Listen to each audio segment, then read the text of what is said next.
Hey guys, Simon here. Just doing a video, quick video.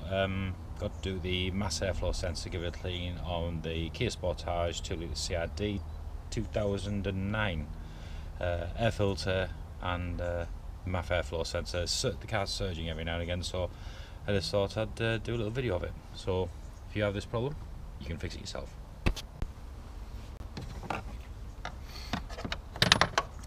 Take the air filter off really easy. There's 4 clips at the sides and she'll lift off there. But what we'll do is we'll take this cable out here. You know, when you set to greatest intentions and all that of wearing gloves so you don't get your hands all covered in shit. The gloves are in my pocket, so these are nylon gloves. I need to get some nitrile ones, they'll do a bit better. There we go. That was fun, wasn't it? Right, okay, so I've got the 4 clips off. As you can see, mass airflow sensor, and the plug for the mass airflow sensor. What I'll do is I'll undo this screw down there.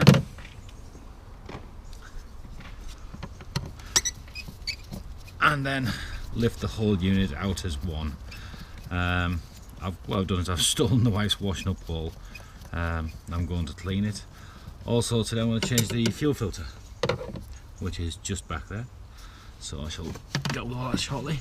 There we go, she's all off, wires clipped in down there, and let's see how to get, there we go, so you just squeeze it in, it comes out. So that's the mass airflow sensor through there, held in with 2 bolts, which I don't have a screwdriver spanner for with me. So once I've lifted out the air filter, I'll pause the video while I go and get some tools. And there we go. Yeah, that's quite minging actually. Yeah, that's definitely due for a change. That is filthy.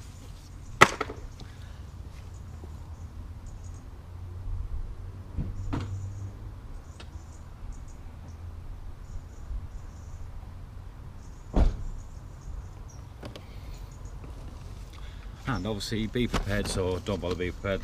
Fuel filter, intake cleaner, that's for when I'm cleaning out the MAF sensor, and here is the new air filter.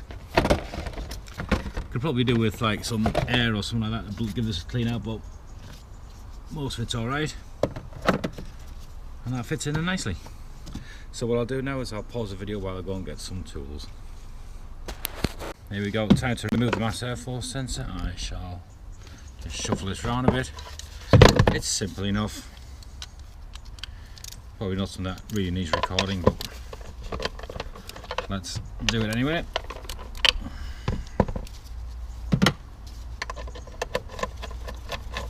And I don't do this for a living, but so I just thought, so if you see something I'm doing wrong, I apologise. No need to flame me. If you just tell me what I'm doing wrong, then I don't need to do it wrong again.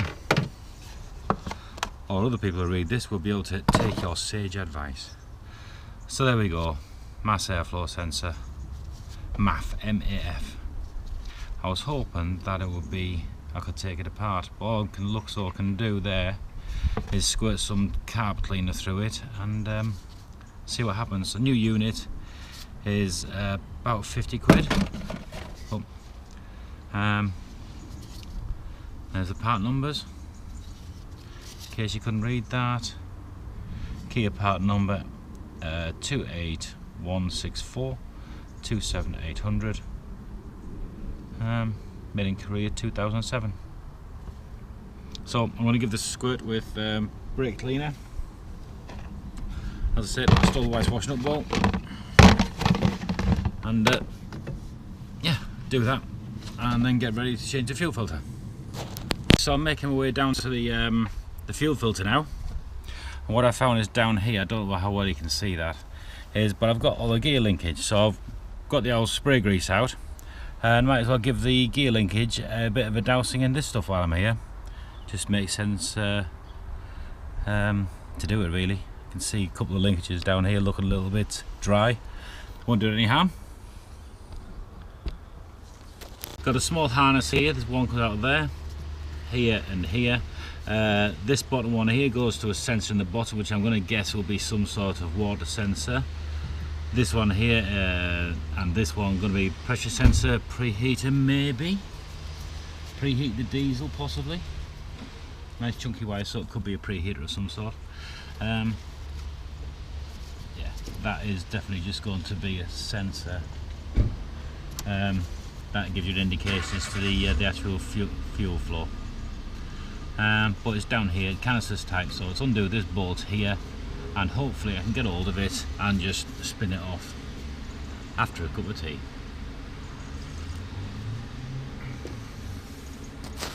Okay, so strap wrench. You've all used these before. They go around the object like that. I'm trying to make sure you got your wrench perpendicular outwards, and it'll all spin around. Yeah, it did it.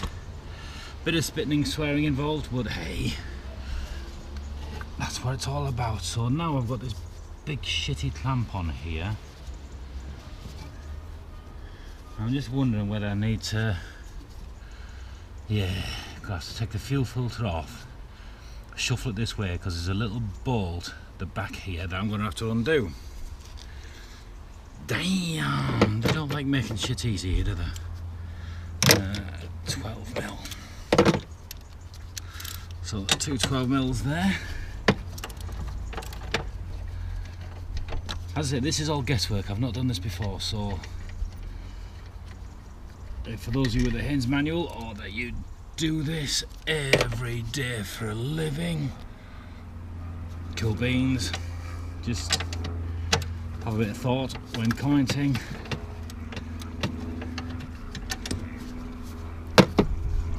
And yeah, well, it's good fun. Hopefully there'll be some other person like me who doesn't have too much an aversion to getting their hands dirty. What the hell is that held in with now? So I'm going to get this thing here off. Obviously that's its technical name, thing here. So I'm doing this video on the GoPro, which is the first video I've done on my GoPro. No idea what the sound's going to be like, to be fair.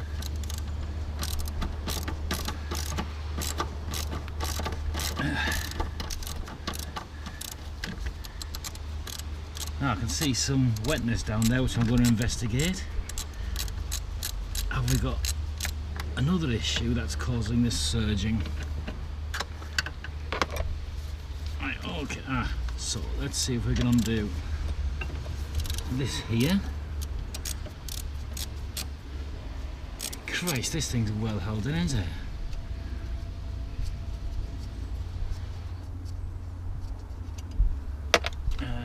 Does that come off from there now? No. Right, okay.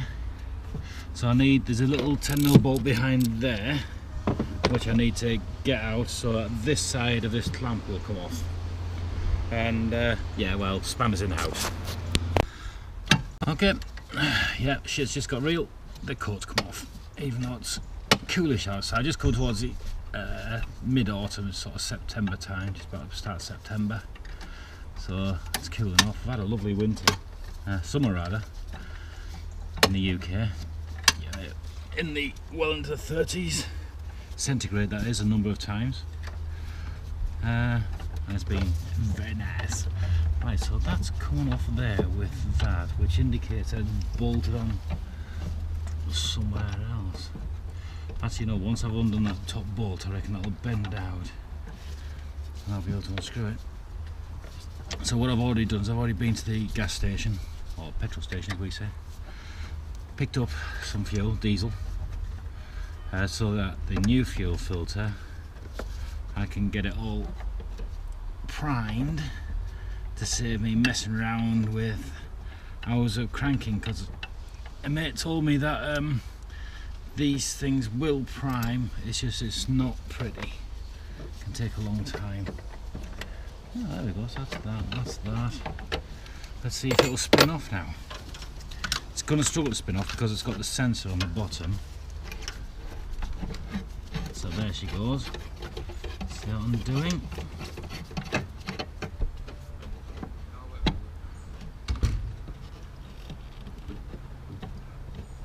Yeah, that doesn't like coming off there, and my gloves just filled up with diesel. There she is. See, I've got the fuel filter in that bowl. And here is the new unit. I've got the sensor that goes in the bottom, so now it's just a case of remove the old sensor. Got some fuel to prime it. So, yeah, these don't get used too often, do they?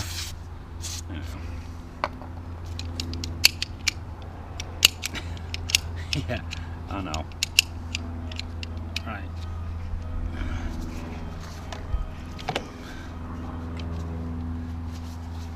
Yeah, the wife's just been out to ask me where the washing up bowl was.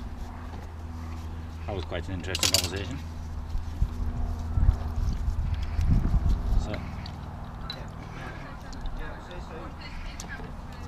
So there we go, it's easy as that. Unfortunately, you don't get a spare seal in the new one. But the new one, something worth noting that I just noticed.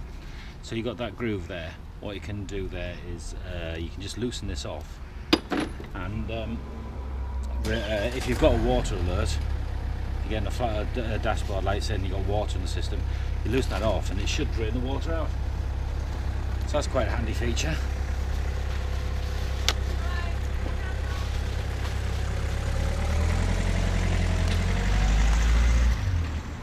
So it's quite a busy street I live on, and I'm literally working up the side of the road. So we'll put that back on. Doesn't need to be tight. Done. And there we go. So now I'll prime this with fresh fuel and put it on. So hopefully you can still see what I'm doing down here. Just move the camera a little bit. Oh shit. There we go. That's probably better. Yeah. She's back on. So it turns out the back side of this clamp is a hinge. There's a hinge on there. Makes life a lot easier. I was surprised in just how much fluid diesel it took to prime the fuel filter, but in the long, it's worth doing. It's going to save you an awful lot of time, and for that, yeah, there is no doubt about that. So now just reverse, put it back together, and Bob's your uncle, as they say. This is going to take some time, so I'm going to pause the video while I do it. So it's all going back together now. Most of the bolts are in. I'll probably fast forward to the next bit because I'm sure this is not that exciting. Found a little oil leak down that way, which I'll show you after I've got this put together. That's tight, that's tight, that's tight. So, time to put the loom in, if I can find stuff.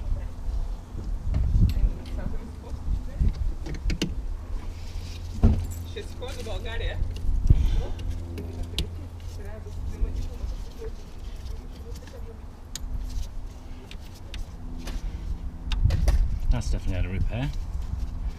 And there's that bad boy there gone. So it goes round there and into there. There we go. And then everything put away nice and tidy. Lovely. Ah, shit. Yeah, so I need to put that back on there. So I need to take that bolt out, put it back on.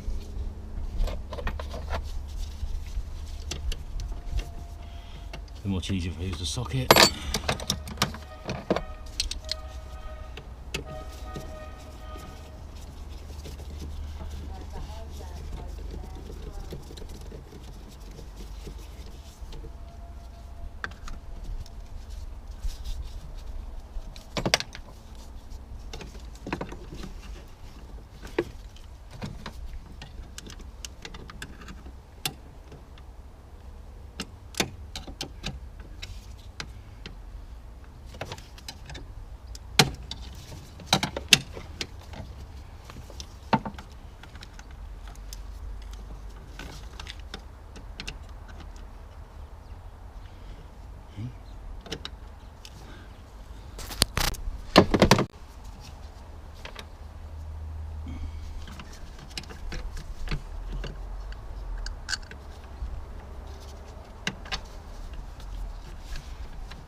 Does the air filter not need to go in? Hmm?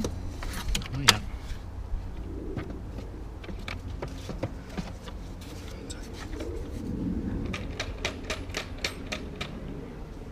That's the old one there. Yeah, Pick it wasn't up. as bad as I expected. Pick it up. I'll look at the other side. Whoa.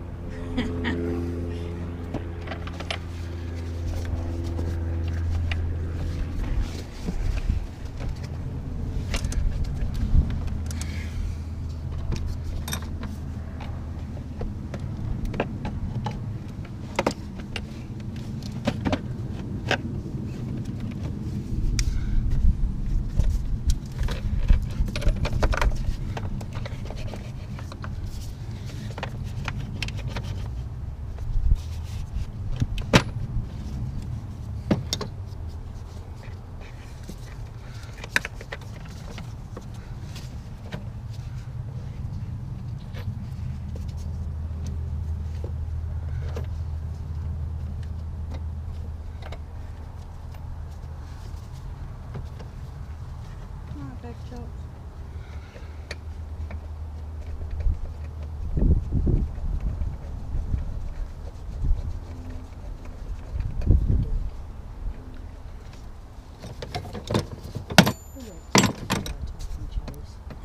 No, Lolly.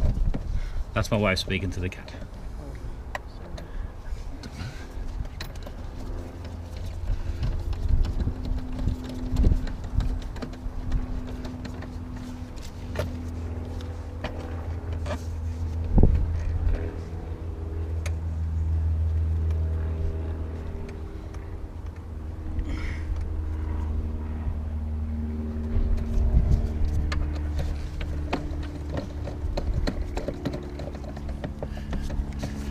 So, there you go, there's the front of the airbox going in. Bit of a fight. Just looking up on the jam there, and it's just that I've got two screws. I was shitting myself. Like I'd forgotten to put them in somewhere. Yeah, so they're actually the mass airflow sensor into the top of the airbox. So, no worries there. Everything's looking good. Yay, getting there.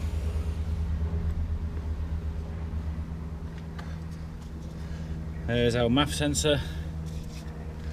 As the airbox goes in that way, MAF sensor goes in that way, and we're in business.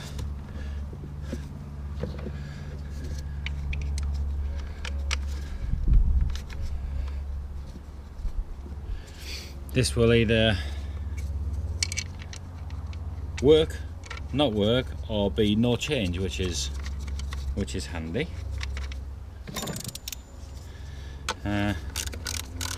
Symptoms, as I mentioned earlier, were basically when you were cold.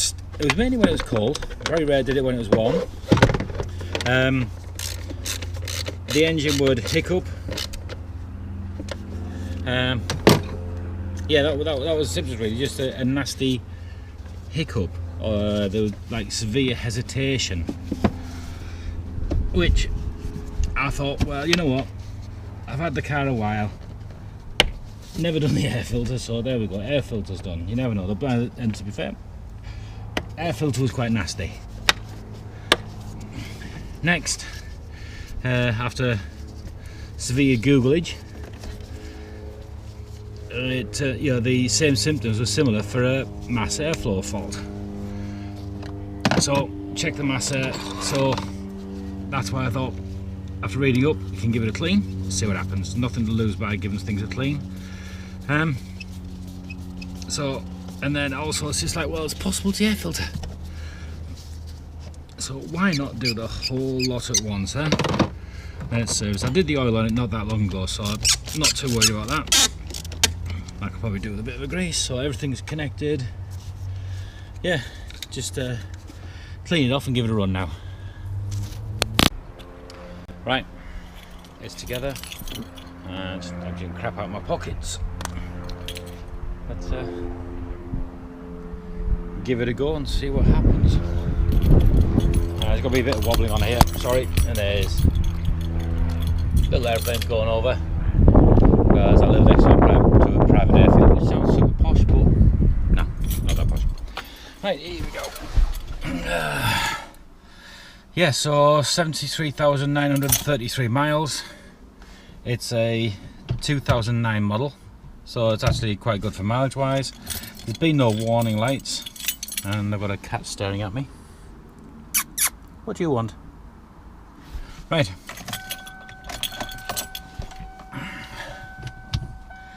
Everything is normal, no extra lights. Check light is normal.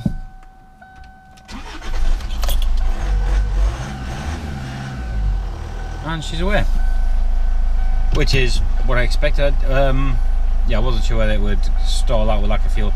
I'll leave it running for 10 or 15 minutes so we can make sure we've got the fuel through, because that could just be fuel in the line that it's running on now, as opposed to fuel in the fuel filter. But I would hope it would self-bleed through the diesel return lines and be okay. But yeah, I mean, that's looking fine.